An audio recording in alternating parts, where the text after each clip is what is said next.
The weary traveler draws close to the end of the path.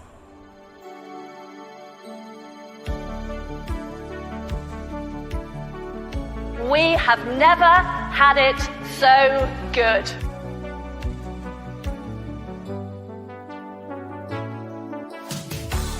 All of this just works. We are selling tea to China.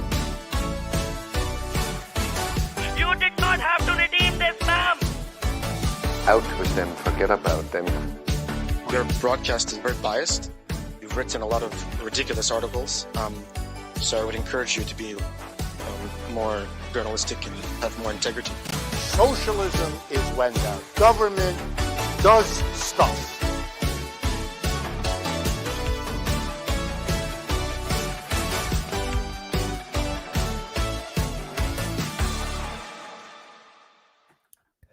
Hello everyone, and welcome back to another episode of the Longhouse, the weekly, for once, show for the sensible centrist.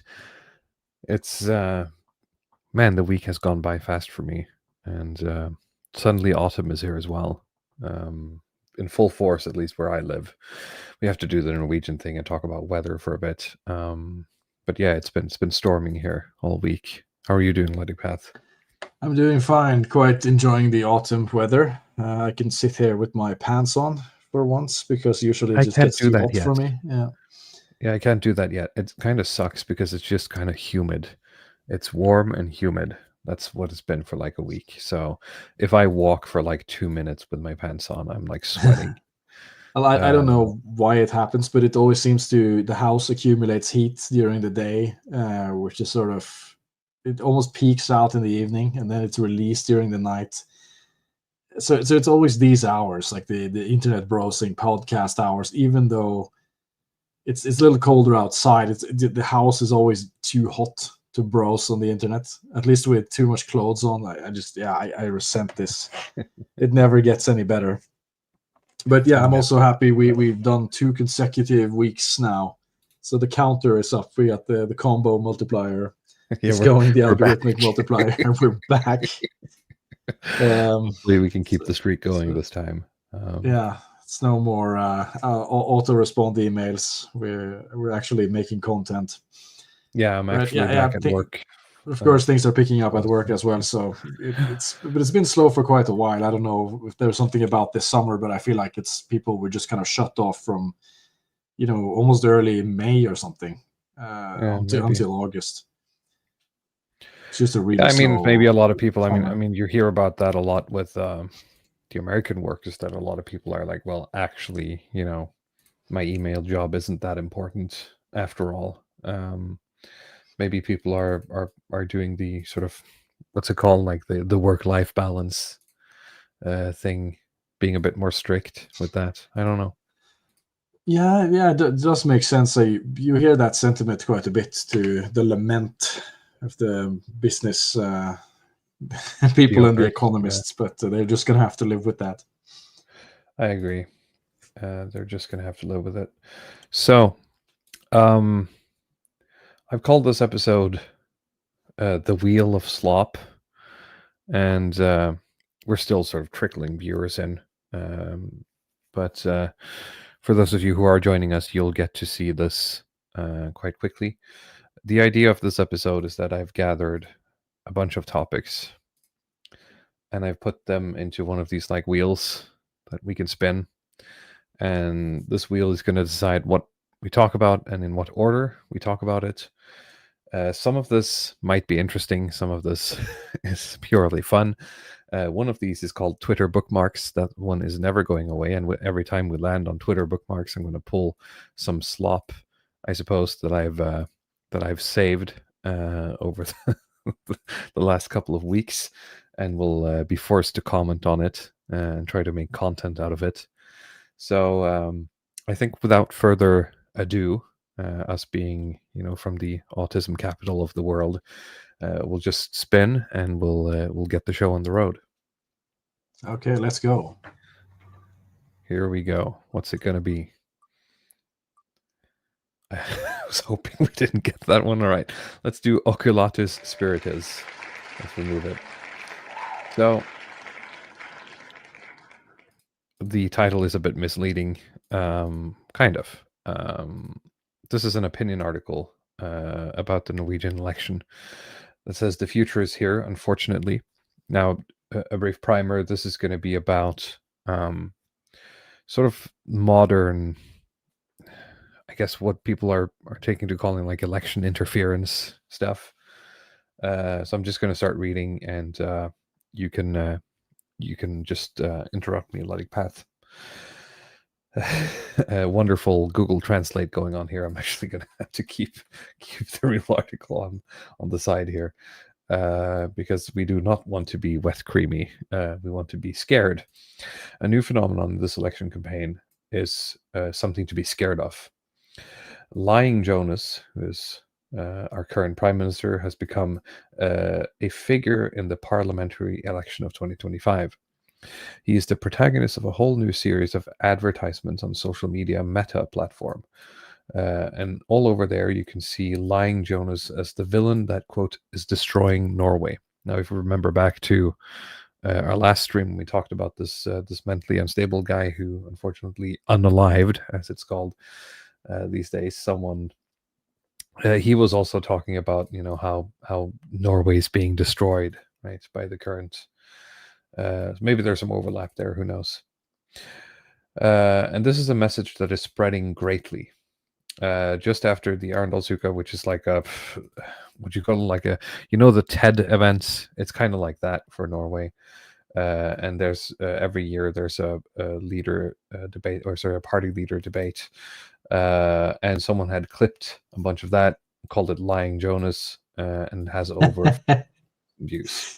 Isn't that the Doubting Thomas and Lying Jonas? Probably, or something? yeah. Is Something like that. Cheating Judas, Doubting Thomas, and we have Lying Joe. Maybe he wasn't one of the disciples. You need some of the Bible nerds to correct me on this. Another video has the message, Lying Jonas never gives up with his lying.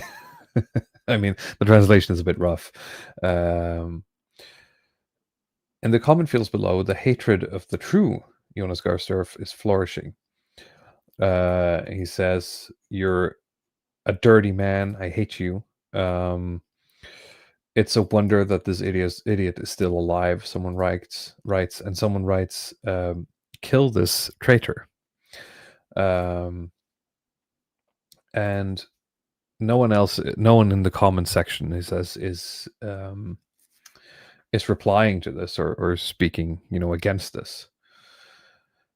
The political player who spends a large amount on this sort of this political campaign, calls himself online for viral videos.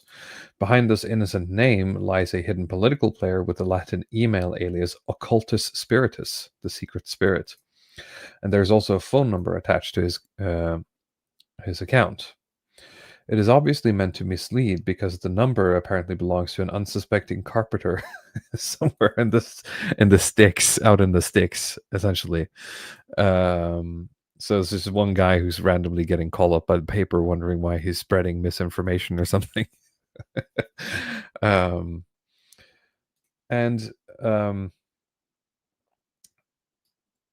According to Today's Business, which is a paper,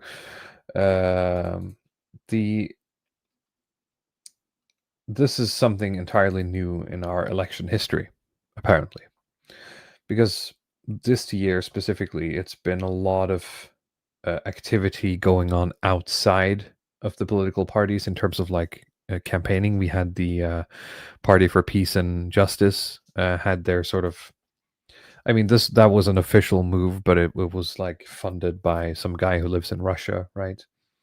And we were noticing a clear trend this year that, outside forces, I would say,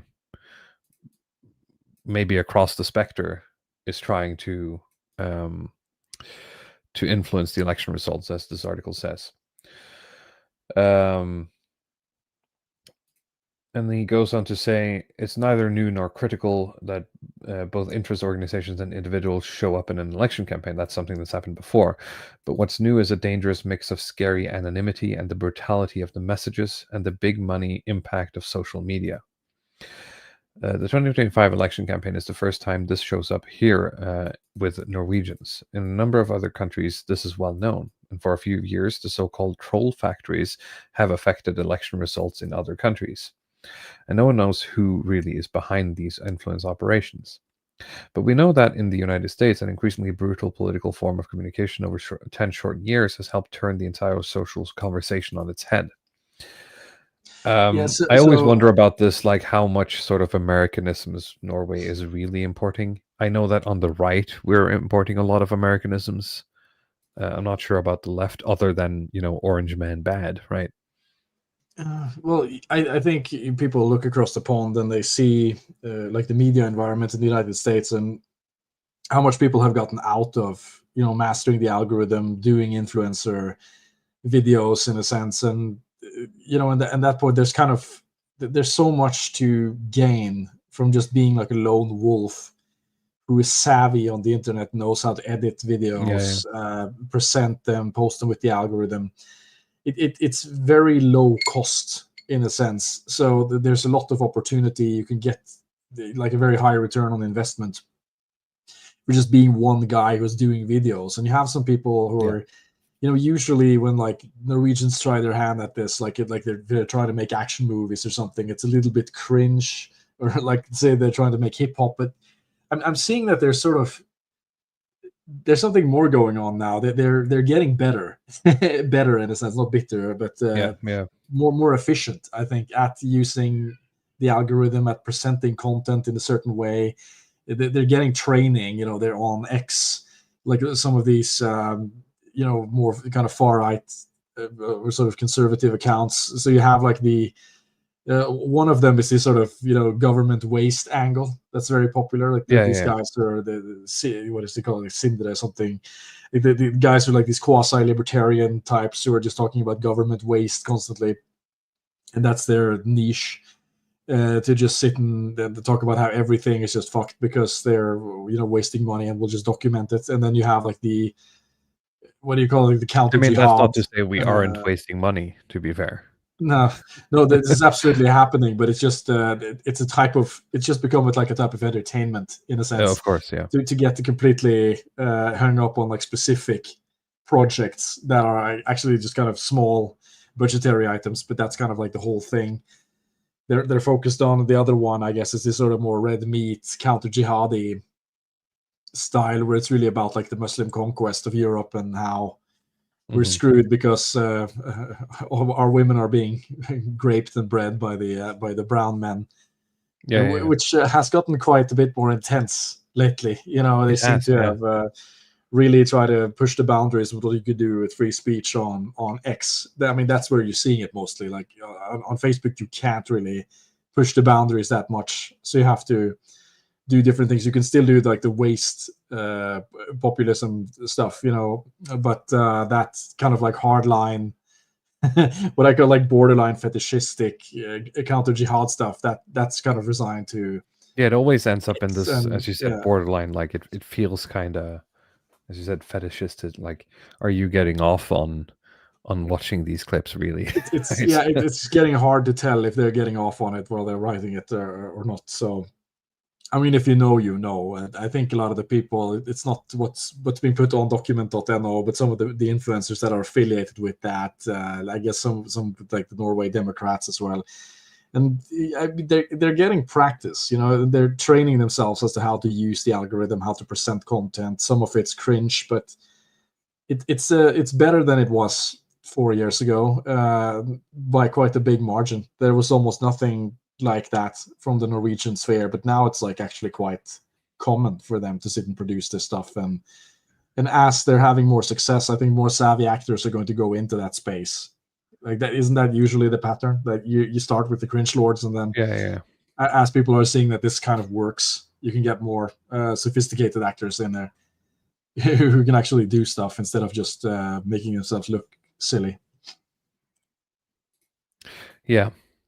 So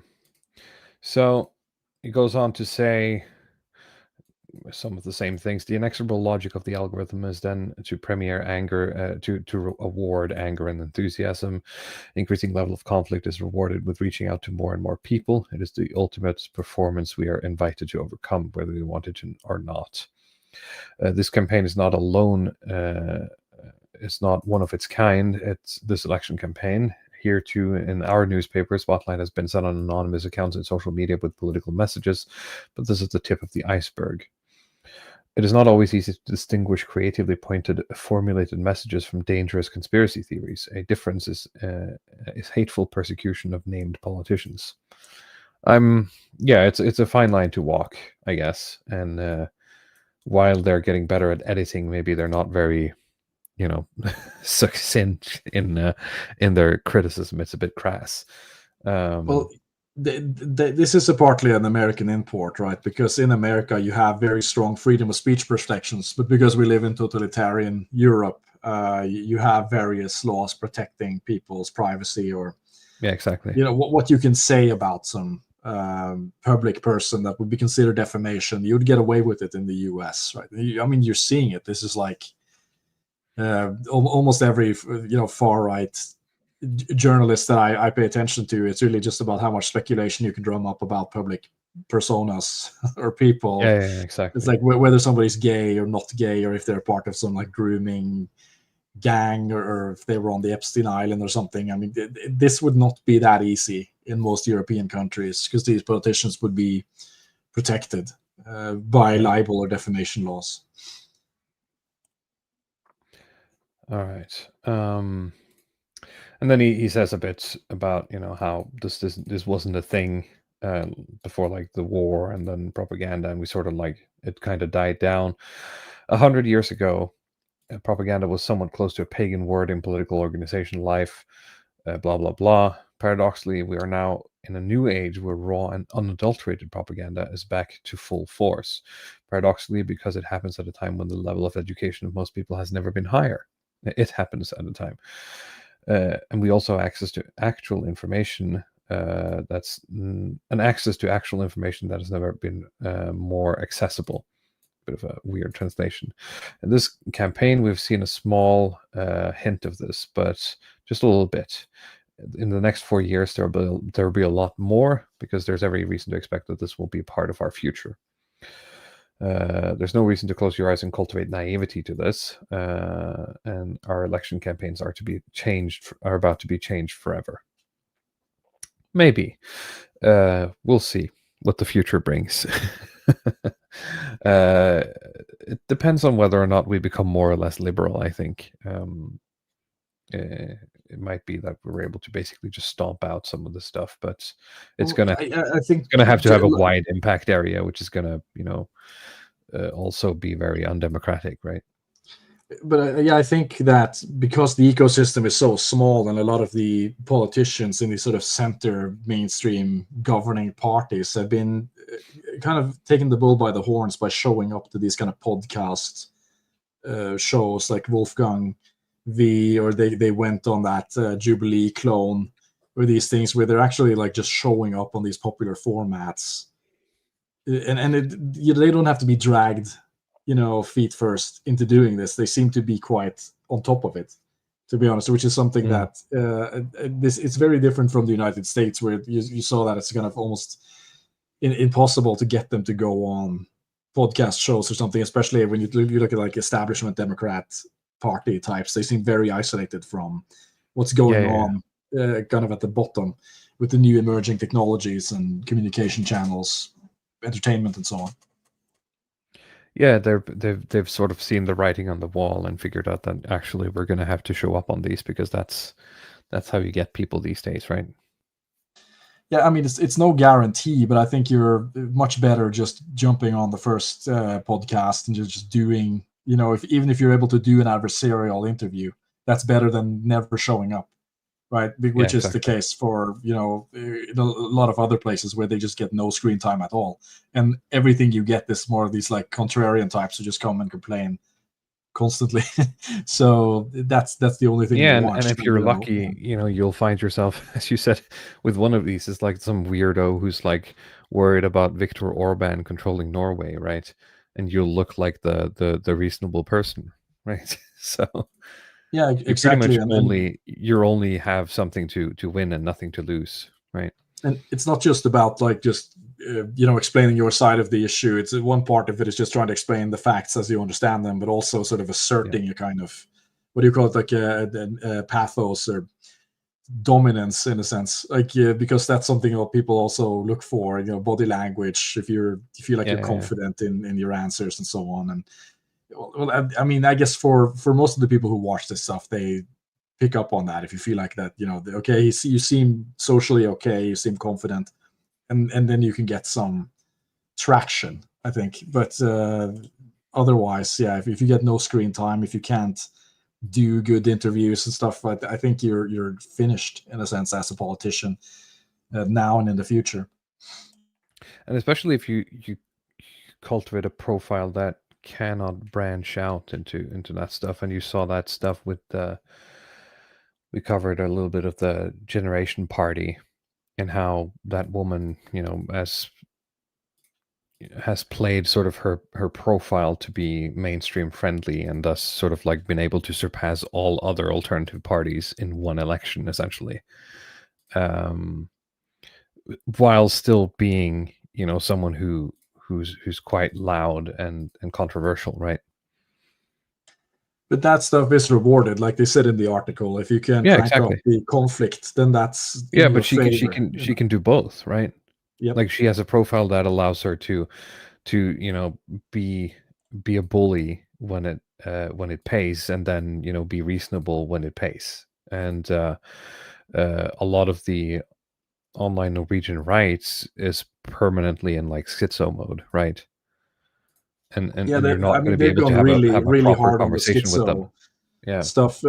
I talked to you about this before we went on air, right? Because I'm on multiple social media channels, and I see within like these micro parties, you have the rivalry. Like you have the Norway Democrats, and then you have the conservative, or like the Christian.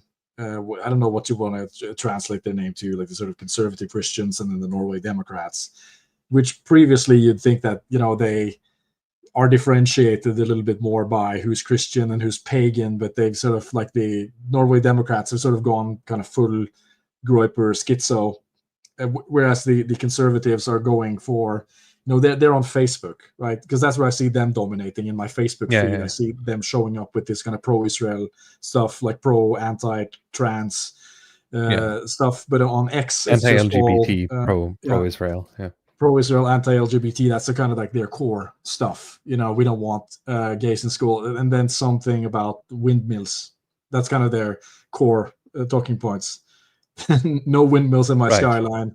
No, like trannies. Well, we have that on our Wheel of Slop, and it turns out that everyone agrees that we don't want windmills. It's one of those things where like everyone loves green policy, except when it's like it's NIMBYs all the way, right? Well, yeah, the NIMBYism is just kind of insane. Yeah. Actually, it's retroactively driving me to sympathize with like the Green Party. Like I could just go on the rant about how much I hate NIMBY people. I actually kind of agree with like the we'll get to it with the windmills, but I don't think. I don't think we should put too many windmills on land. At sea, I think that's fine. Denmark does it. It doesn't obstruct very much. Anyway, in terms of like the investment, etc., we can talk about that later. Do we want to just spin the wheel again? Maybe we'll get the windmills. Let's go. I like the wheel, so I'm excited.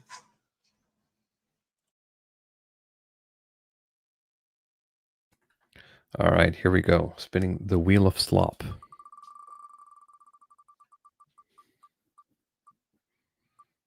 And we did get windmills. Perfect. Let's go. This is the law of attraction. We wanted it.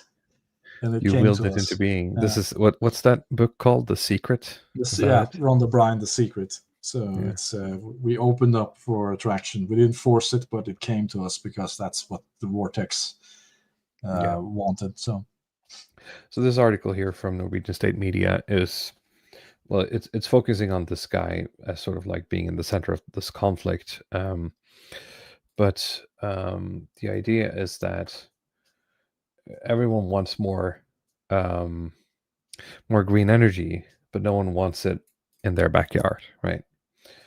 So let me see if I can translate this to English, please. Here we go. Oh, this is going to be rough because it's written in dialect. All right. So it's talking about how a local municipality called Modal on the western side of the country has voted no to having windmills installed on land. So they have been promised 100 million kroner. Is it a year for 10 years or something? As like just a cash flow investment into their municipality if they accept a massive wind power plant in their mountains. And that's jobs, it's money for all sorts of stuff. Of course, it might damage some species or display some nature, etc. But yeah. We're shredding the Sami population with these windmills. Well, not there, but maybe some places, yeah. The council has decided that this should be left to a popular vote, so they didn't like overrule their local constituents, because it's very small. It's like 265 people, right? And they essentially have the mandate to decide what's going to happen to Europe's largest wind power plant. Or have they actually decided? I think they decided no. Maybe I'm thinking. Maybe I'm wrong. Let's see here. Okay. And the article asks, is it fair that they should have such a big say when Norway as a whole needs more energy? 26-year-old Anders Emil Midtgaard has for several years tried to get the municipality to see, let me check, to say no to these plans. And this morning a lot is at stake. This is horrible translation. The first time, what was his name? Anders. Yeah, the first time Anders heard about this project was when he was about 19 years old. He read about it in the paper about a possible development in the mountain home, and ever since then he's basically been afraid that his home, his mountains are going to be destroyed essentially by windmills. At least that's how he feels. I grew up walking these mountains and having the possibility to sort of, escape to peace and quiet in nature. And I'm afraid of losing that, he says. And I mean, I get it though. Like, if you look at this, area and you just imagine like on every mountaintop here, there's like a giant windmill. I get it. Like out at sea, they're hard to spot, right? Yeah. He calls it the opportunity to experience untouched nature, which is very important to Norwegians. It's to some degree enshrined in our law, one of our constitutions. Demand that we sort of take care of our nature and keep a large part of our nature untouched. Let's see here. I'm just going to scroll down a little bit. It's been very clear. Okay, so two other municipalities, Alver and Masfjord, they were not, were very interested in this, but Modalen, the smaller municipality, wanted to think about this. So here we have, I think this is like a projection, right? This is like a 3D rendering of what this would look like on the mountaintop. I don't know, like not a lot of people probably, walk here. But then again, I can see myself, maybe one day wanting to walk a trail here and then getting up here and seeing these windmills. I don't know. It's we're a bit of a turning back. bummer. Yeah, it's a bit of a, like, I understand that windmills, generate power and we need power, but I also understand from having worked, uh, with windmills briefly, with like computer systems on windmills, that making money from windmills is really hard. Like, it's incredibly hard, and the margins are razor thin. So you're going to need a lot of them, and I don't know. It's a very risky investment compared to something like, I mean, just water, which of course there's some nature displacement arguments to be made there as well, or just going, saying that, actually, um, the other green power, I'm blanking on the atoms, the splitting, It's the nuclear nuclear, power or is the word in hydro, English. Yeah. or Nietzsche's horse says, "Doesn't Norway already have their energy fixed with water reserve?" In general, we meet our demands today sort of barely, but we also started sort of hooking up to larger European power networks, meaning that the power demand as a whole is larger for us. In Europe in general, of course, it's not like we're actually sending electricity unless we have um, to like Germany, but when you connect to that larger power grid, the overall need for power increases in like a weird way. So it's also a thing where we have been electrified for a long time, and we're electrifying more, and especially with like, you know, um, electric cars, etc. The demand for electricity is only going to get bigger, and we're also pushing a lot for being a country where you can build data centers, right? And we already have built quite a few large data centers for big companies, both Norwegian and international, and it's something that we could potentially earn a lot of money on, but that requires a lot of power. It requires even more sort of like power security. So yeah, it's like it's a difficult sort of thing. It's a hard sell, honestly, that this is going to be better than anything else we could do, and I don't understand why it's being pushed so hard. I feel like we're beyond, incompetence as as an explainer. Yeah. Yeah, Leo says, yeah, we have like a horrible power grid thing about like we have a cutoff, like we don't have, Norway's quite long, and so we don't have a power grid that stretches from all the way in the north to the south, and so we have to basically sell it cheaply to the Swedes and buy it back or something like that. It's fucking stupid. And I mean, if you talk about like government waste, I mean, I would be all for building maybe a bigger power grid to just get us out of that situation, even though, and just, it's a one-time investment, it's going to suck, but yeah, there you go. Just build nuclear. We have uranium. We have some, but even if we don't, we have a lot of places. Try pitching a nuclear power plant to these people who rejected the windmills, to see how easily that's going to go. I don't know. Like, I guess they're going to be doomer about that too. I don't understand. I think there would be more doomer about the nuclear power plant than the windmills. Yeah, but you could build it. You can build the plant. You can pretty much build the plant somewhere where no one lives. Like, Norway has enough places for that.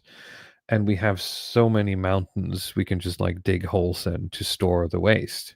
I mean, it's like the perfect situation to do it. We also never have earthquakes, basically. So, yeah, I don't know.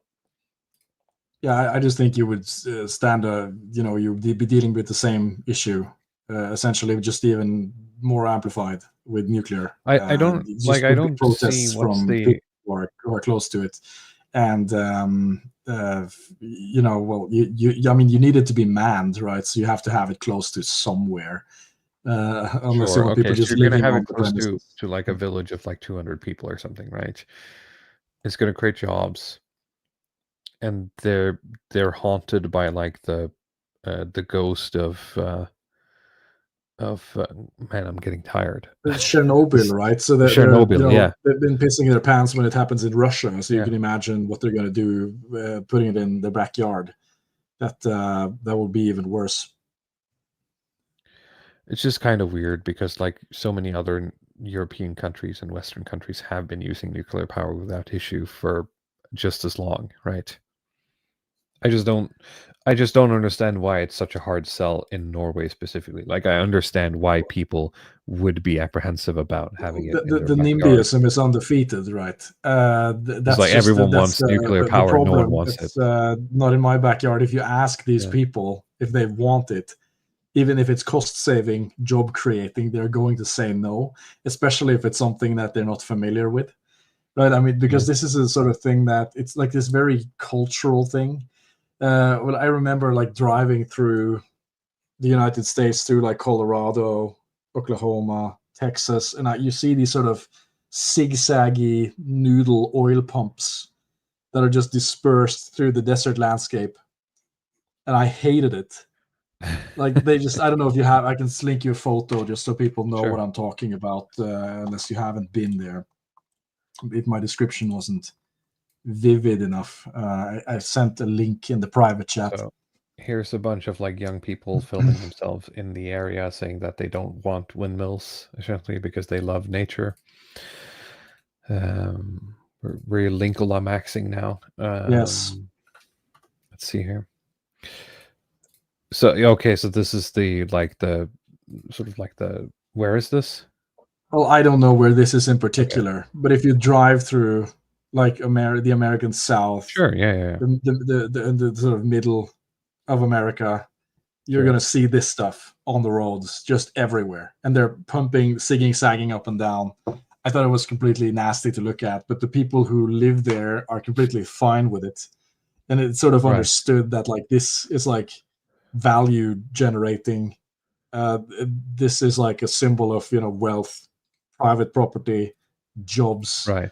Whatever. They just have a different view on it. I guess that's just their view on it, because culturally you have like the oil towns. Like I think about like There Will Be Blood, that kind of environment where okay, we found the oil well and you can just build a town around that oil well, and that's considered core Americana.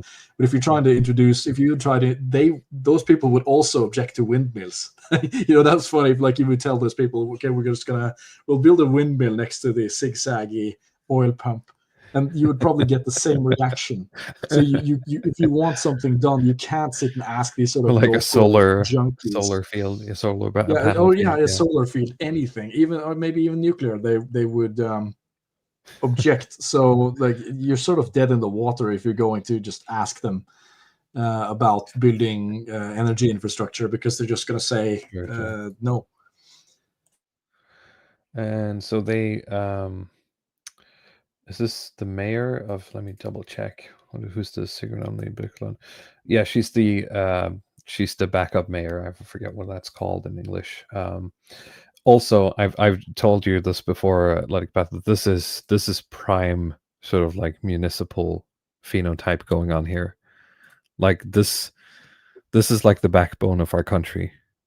They're out there manning the offices, making sure the papers are being shuffled around to where they're supposed to go.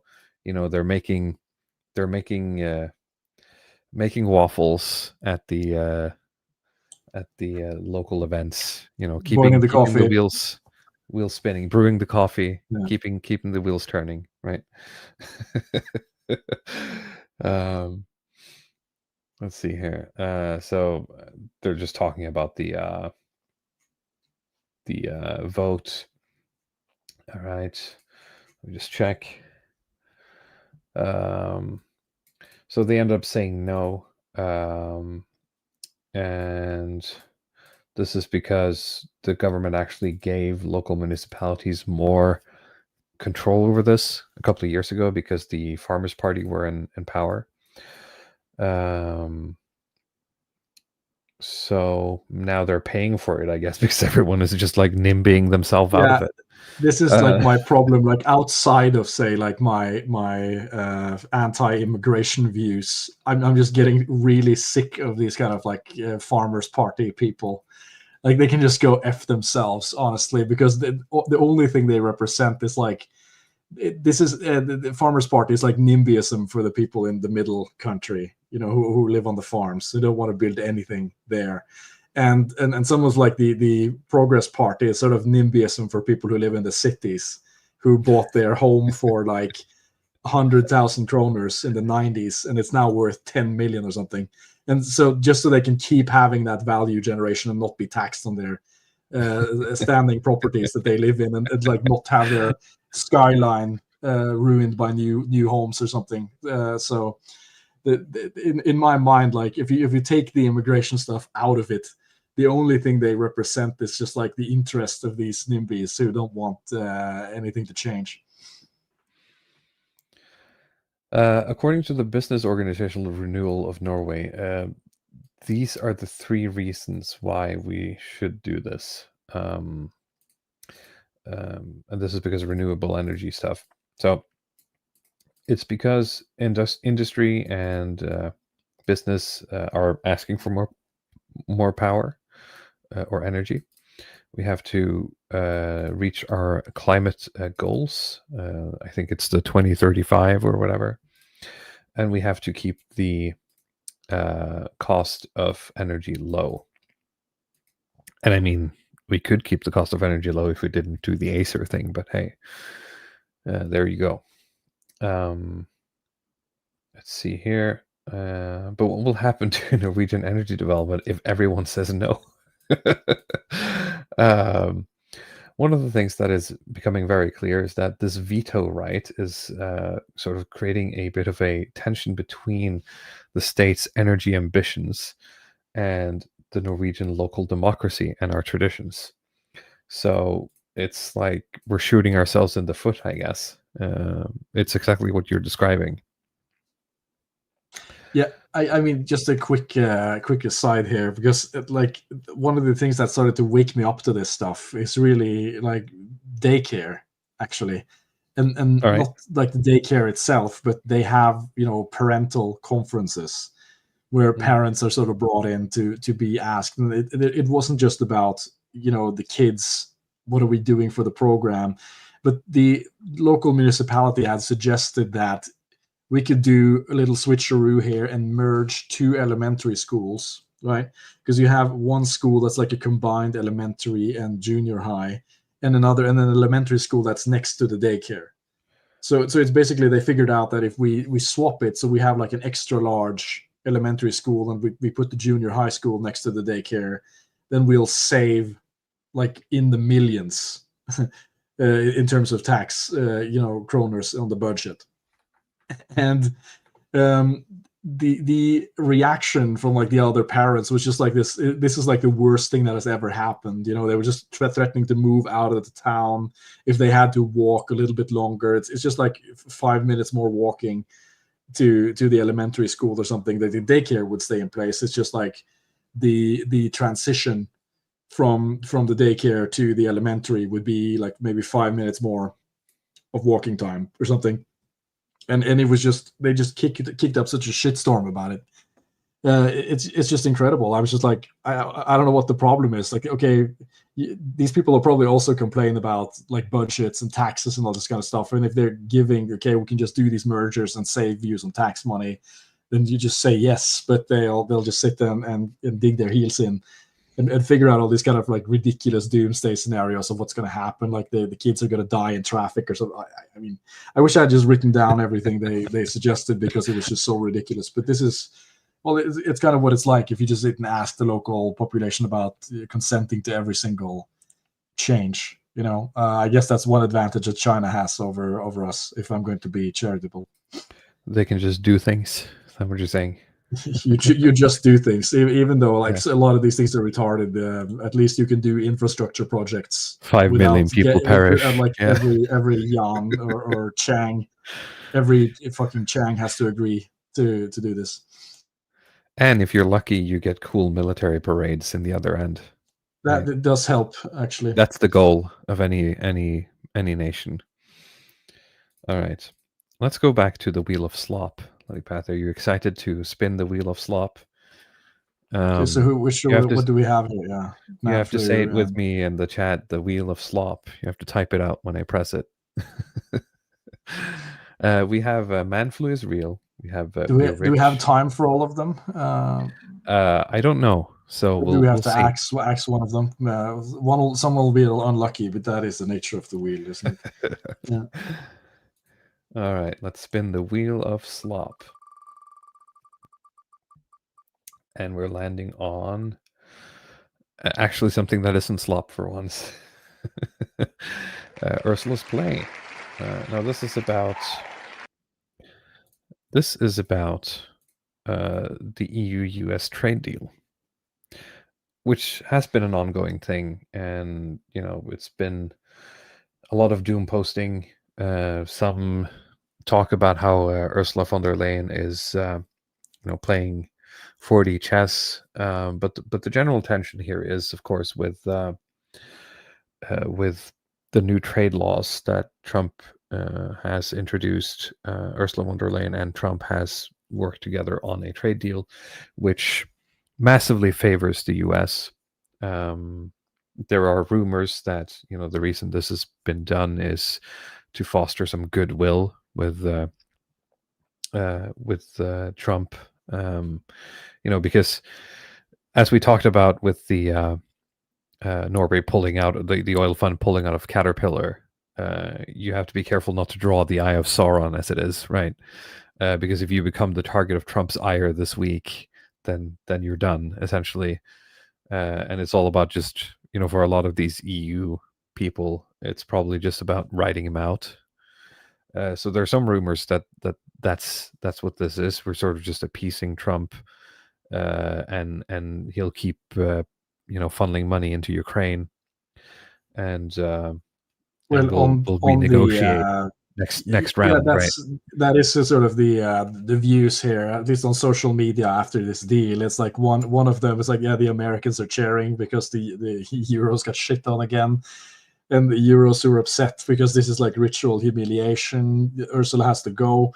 Yeah. And then you have the Euro federal 4D chessers, right, who's saying that this is actually an excellent play by von der Leyen because, all of the stuff that's in the deal is actually never going to be done because it can't be done by the way that the EU is structured. It's some like physical and legal limitations to a lot of the things that the EU has agreed to. That being said, the deal on paper is very bad for the EU, and I understand that a lot of, as this article says, European parliamentarians attack the trade deal and demand changes, and a lot of them are attacking von der Leyen specifically. And just in terms of politics, she has to be careful not to, essentially kill her career over this. I mean, she can easily, piss off enough people with this that she'll just get voted off, because that is something, if I'm recalling correctly, the parliament can do like a vote of no confidence, and they're not that far off having the numbers for it. MEPs from most of the parties of the European Parliament has called for changes to the trade deal with the US on Wednesday, raising fears that the fragile transatlantic truce could break. The Assembly must vote to approve the reductions in tariffs that Brussels has promised Washington on certain American goods as part of the deal struck in July, which levies 15% on most EU exports to the US. Parliamentarians attacked what they believe is a one-sided outcome to the negotiations in a session with the EU's top trade official, Sabine Weyand. What is she? She's German. Ooh, that's a very German. Ooh, hang on a moment. I just want to bring up this woman here. That is. Wow. Yep. If I'm seeing Woods in the chat, by the way, I'm banning. You have to maintain the standard. Yeah. Even here. All right. Parliamentarians attacked what they believe to be blah, blah, blah.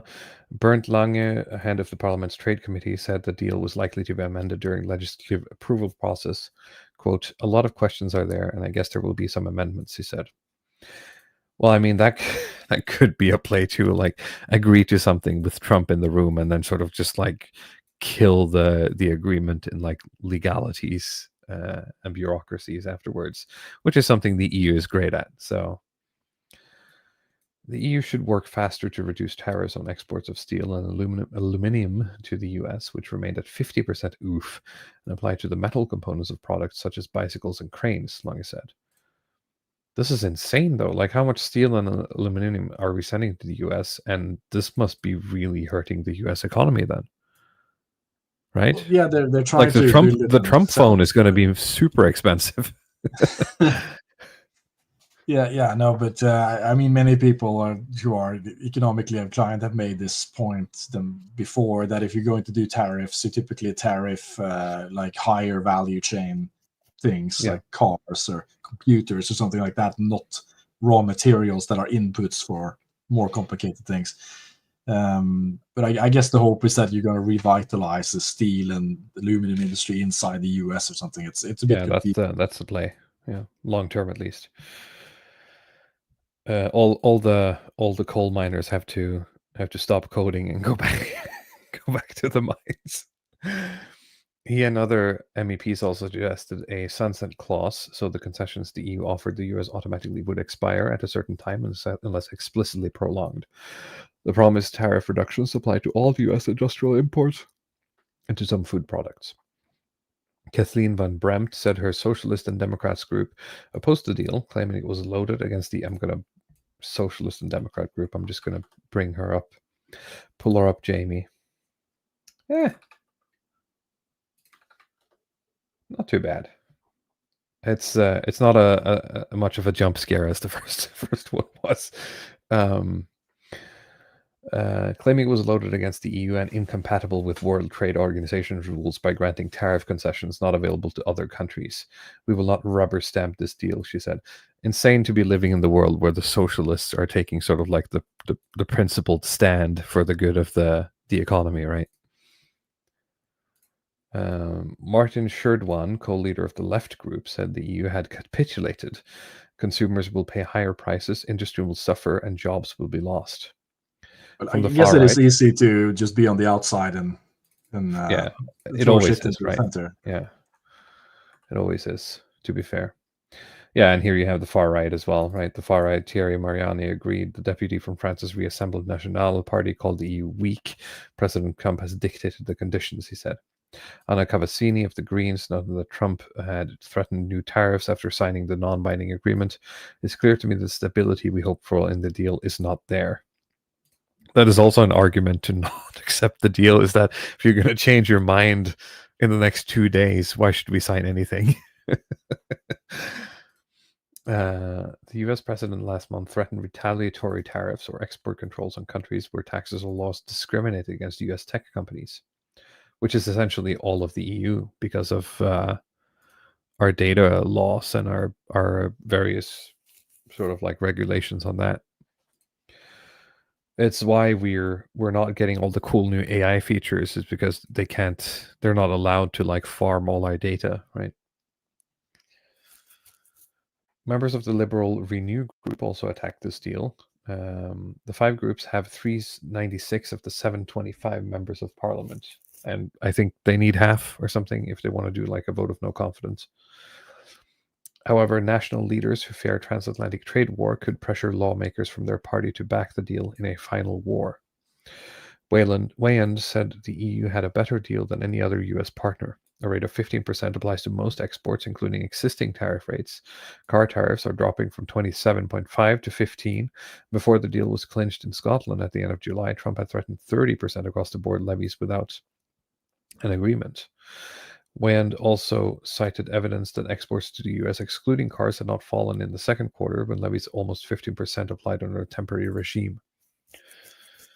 The US will not be able to produce all these products, which it has now made more expensive to import, she said. In any negotiation, you need to look at what is the alternative, she argued, adding that the blocking the EU's promised tariff reductions could precipitate a trade conflict that risks spiraling out of control. Yeah, so see, that's the thing, like if we start trade warring, essentially, the question is, who's going to be able to hold out longer? And I don't know. I mean, the saying goes, always bet on the American consumer. Never bet against America. Isn't that Warren Buffett Yeah, or something? yeah, they have more money. It's pretty simple like that, and Yeah. it depends on who has the paying threshold.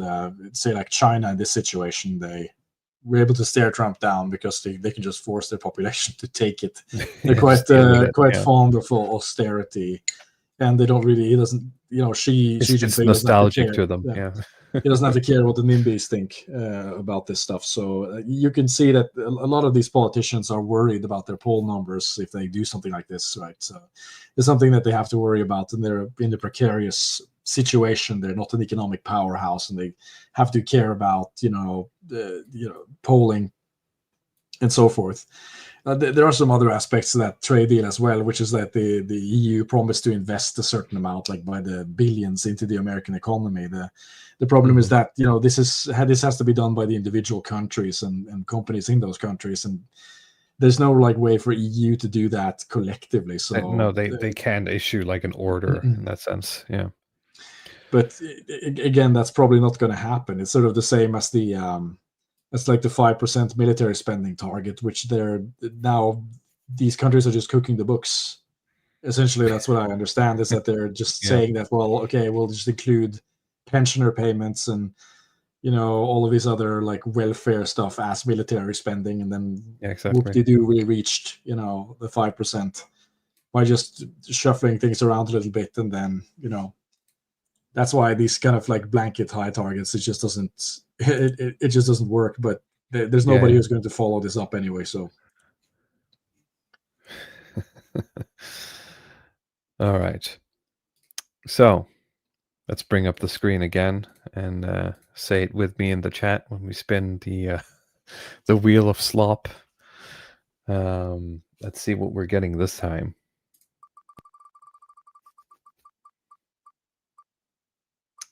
We're getting Twitter bookmarks.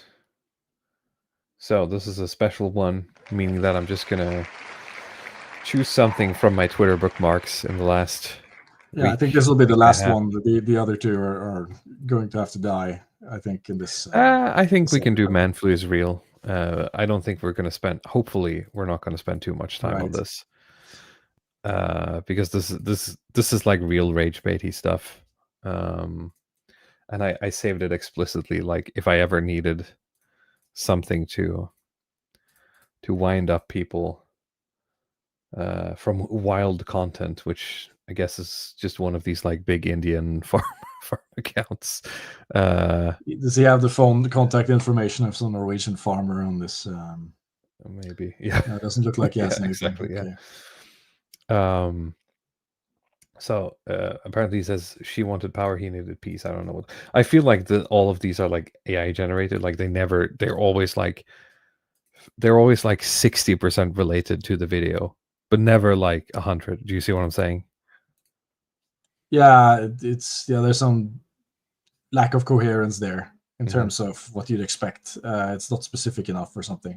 Yeah. But then again, it's like it's really hard because there's always a mix of real user input and AI. So sure, yeah, it's easy to get false positives on this stuff, and that's kind of the problem. Once you're in that mindset, you keep just hitting it like you already Twitter as well. It's just is it AI, or is it just like an Indian who's writing this like off-brand English, right?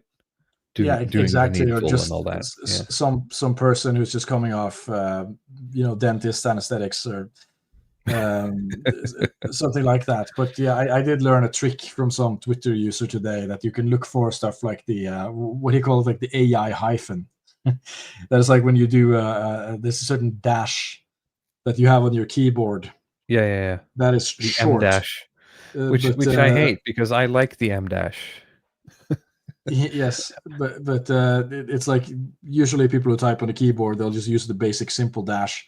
But when you're seeing people who are writing that they use a long dash instead of the short one, it's likely because it's an AI trained on formal text, not transcribed, not actually user input. Yeah, exactly. North Huger, History and Philosophy and Art, says, thanks for the great news coverage, lads, for $5. Thank you so much, North Huger. Check out his channel. He has a lot of good documentaries, actually. and he's been to Norway, I think, multiple times to film. Richard Crook says, "It must be so much different living there." I think he's talking about America, where they have the oil fields, the oil fields, as they say in Texas. I can't do a good Texan accent, but they say oil. They'd like eat the entire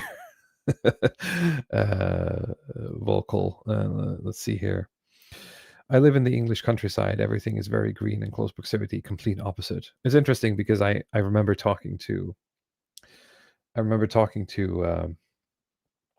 I think I mentioned this on my stream after the Karlstag. I remember talking to Carl Benjamin about this, how like East Germany is just flat, and you can see it's not like Denmark, because Denmark has like slight rolling hills, but East Germany is just like flat as far as the eye can see, and they've like leveled pretty much every wood. So you're driving and you're just looking out the window and you can just see for miles. And it's this very strange feeling as someone who lives, somewhere where I generally, there is always something blocking my sight lines, some nature blocking my sight lines, at most a kilometer away, right? There's some mountain I have to go around or over. And for someone like Carl as well, living in in the swamps, the swamps of Britannia, being able to look that far and being a space like that felt kind of surreal. It's not like you're not afraid. It just feels off. It's a bit like it's a bit of a Twilight Zone moment, I guess. Yeah, it's like a vertigo almost. It feels a bit nauseating to look at it. It's like you're standing on top of a very tall building and looking down or something, and you're not used to that. But yeah, you do develop a sort of preferred horizon in terms of space awareness, it's depending on where you live. It's something that I don't think I've ever thought about until you're there and something is off and you can't really put your finger on it, and then it sort of dawned on me. It's like I'm not used to this. To these sight lines. That's it, right? Let's see here. Burkhall says, rate the airport drive. The airport drive was great. I had my own chauffeur, and he truly went above and beyond, which was great. And we got to drive through all of the rapeseed fields of Eastern Germany, so it was decent. All right. Let's play the Slop. Decided that So this text is very hard to read, and I don't know the context of any of this, by the way. I've just saved it for the rage. It says, telling my husband I want a divorce. Yap. I was going to tell him that I wanted a divorce. I texted my therapist, our marriage counselor, and I was like, I need to tell him that I want a divorce, but I want to do it in a session so that there's like a mediator present. Got us in like ASAP, like 2 days later. And I walked in knowing that I was going to ask for a divorce. We sit down in our session. It's like really tense, really awkward. I'm just trying to think, is there a worse way of hearing that your wife wants a divorce in like a therapy session with another female psychologist? Yeah, of course not. I would rather she told me alone at home. You see what I'm saying? Like, not every couples therapist is female, actually. Just that's true. Speaking from experience, but in this case, it was. I think it's a pretty bad indication. It's not going very well if she like where on the tier list is the situation? Yeah. But she seems quite I don't know, irreverent about the whole situation. The way she's talking about it, that she feels like this is something like she just had like a rude interaction at McDonald's or something. That's how she's talking about this divorce. So. It does sound like this was very premeditated, right? Sit down in our session. It's like really tense, really awkward. My ex was sitting there like, so why do we have an emergency session? Therapist was like, Jamie, do you want to start? And I just started crying, and I was like, I want a divorce. It's hard for me to like say the words. Eats a cookie. I mean, apparently, obviously, it's been a couple of days. Done. I want a divorce. He sat there quiet. I'm sitting next to him crying. He didn't move. He didn't look at me. He didn't react at all. He just was stone cold. And eventually our therapist was like, would you like to respond? This man, I mean, that fucking sucks. But at that moment, in that situation, I'm thinking, this is so premeditated. Like, my wife has made her mind up, right? We're in the therapy session. My mind is probably racing, sort of like I'm on a beach somewhere now, right? Like, what's my escape plan gonna be? Like, how am I getting out of this? Like, just all the practical stuff. What am I gonna do, right? Where am I gonna be next week, essentially? Like, I'm planning all of that. I don't know about you, but that's no, what I I'm think thinking that's is going through completely his accurate. mind. Actually, I Yeah. think that's He's I just don't running know. down the list of, okay, I need to do this, I need to do this, I need to do this, I need to start looking for a flat, right? Yeah, you're completely out of the situation. I would not have been able to sort of absorb that in any emotional way, No. that way anyway. But it seems like she has sort of, if she had premeditated it, then this is like she can have her catharsis moment. But Exactly, for you, this is like a bolt of lightning hitting your house or something. You're not like crying about it as it's happening. You're No. sort of just figuring out how to deal with it. Responded right Logistically. away, and he's like, fine, let's just go ahead and finalize the details. And that was that. I looked at my therapist and I was just like kind of stunned. I knew that I was ready to leave, but I couldn't believe that that was his reaction. There was no empathy. There was no compassion. There was no like wanting to fight for us. I didn't think that there. Again, just the situation here would tell me that, okay, apparently, she's made up her mind. This is not like the moment to fight. It's over, right? Would be, but you just always hope that like one last try. We went home that night. Why? I mean, you seemed like you made up your mind. Like, what's the big deal here? What do you want, woman? We didn't speak. He slept on the couch. I woke up and went to work the next day, came home. He was playing PlayStation that night. I sat next to him. We hadn't talked in 24 hours. I said, can we talk about what happened yesterday? And he was just playing, just looking straight ahead. And he's like, what's to talk about? In my mind, I'm thinking, this is our last ditch effort to like steer the ship around, And I was like, so what are we going to do? And he just kept playing. And he was like, I already got an apartment. I already took my name off of the lease. He had done things within that 24 hours. He had opened up the filing folder of his single man life and went ahead and got all the shit done. It's just got to work. I mean, it sucks for him, right? But yeah, I'm likely, if he's in that counseling process already, he's likely quite checked out mentally already, maybe. I suspect. Just trying to imagine myself in that process. But if they're at that point where they're doing counseling, then yeah, maybe he's also sort of just coasting in a sense, just going on autopilot. And then she says that it's over. And it's like, okay. He wasn't that invested. Likely they don't have. He seems to have already checked out in a sense. I mean, likely they don't have. If they don't interact and he sleeps on the couch, they don't have an active sex life or anything. Then he's probably just as turned off as he could be at that point. So he just got the green light to move on, and the rest was easy. And she didn't get her catharsis, so I guess No, yeah. she wanted the crying session, I assume, and then.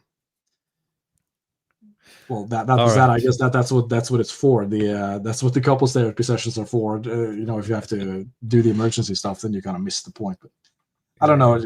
She sounded so trivial about the whole thing. So it's interesting. I mean, again, I haven't checked this in any way. It could just be farmed for content, right? Yeah, it might just be like an actor or some content farming, because typically if you talk about like moments where you were crying, people often start crying just. Yeah, that's what sort of ticked me off, is that when she says that she started crying, I would expect that she would actually start crying telling that story, because she's reliving those emotions, right? Anyway, let's go back to the Wheel of Slop again in the chat. I have another suggestion. I think we should end with the multipolar personality disorder stuff. Oh, from Arctos Media. I think that's even fun. Sure, let's do that. Do you have some links? I don't know. I sent you the tweet from. I'll find it from Arctos Media. Let's see if you can find. Yeah, because you. I mean, the word on the street here is that you apparently got some guy fired. Well, at least I nudged it, I think, in that direction. Let's see here. Share screen. This is a tweet from Arctos Journal. If you're not familiar, it is a media and news company who's been making publishing stuff for a long time, like 10, 15 years or something. Well, Big. They are sort of like what you consider far right esoteric, publishing house, right? I mean, other than this guy, they publish Dugan in the United States, but they also have like guys like Jordan Reza Georgiani. I think they had if you have any of the cool Spencer any of the cool level up books, it's probably Arctos, right? Yes, I mean Imperium Press is another one, but oh, it's Swedish. Sorry. Yeah. Is it? Well, I'm not sure, but you have a lot of guys in like broader dissident right sphere who are sort of affiliated with them to some extent or another, right? Yeah. Whether they're just bloggers or people who are pushing some affiliate stuff with this, but now they're basically they've cutting off their the editor, so it's you can just read it. I think I'm gonna read it. Yeah. This tweet by Konstantin von Hofmeister is, sadly, only one among many other recent exhibits of demonstrating that his priorities have drifted too far away from Arctos' core values. For this and other reasons, Mr. von Hofmeister has been relieved of his editorial post and is no longer affiliated with Arctos. While we wish Mr. von Hofmeister the best of luck in his creative endeavors, we at Arctos will be moving forward with our long-standing commitment to publishing original works which advocate civilizational renaissance, not third worldism. And he has tweeted something, this image here, in which he says multipolarity is the future. And this image here shows that China, India, and Africa is sort of like towering over U.S. imperialism. This is an old, poor little white guy. This is an old anti-colonialist propaganda poster, I think, from this is like 100 years old or something. But like the reason he posted it, I'll send you the other link. Because what's been happening is that you've had this summit, this meeting in China where Vladimir Putin was invited, Kim Jong-un was invited, like Modi came, and there's been the military parades.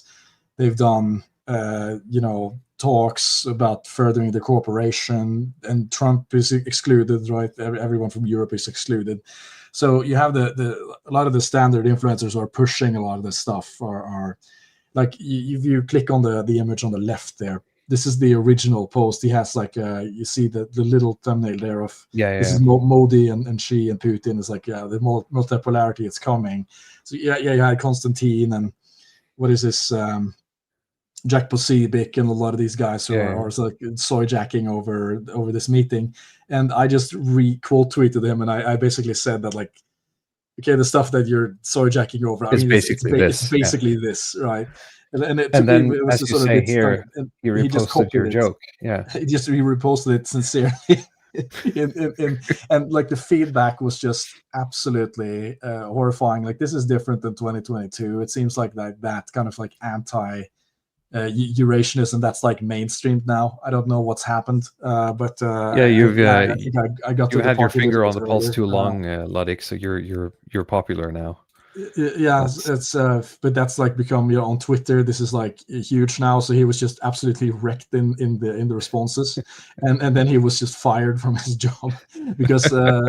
But again, this is he was fired for rightfully aligning with the global South, right? I would say rightfully, but he's been doing that for a long time, right? He's been publishing and promoting a lot of Dugan stuff, right, through Arctos for a very, very long time.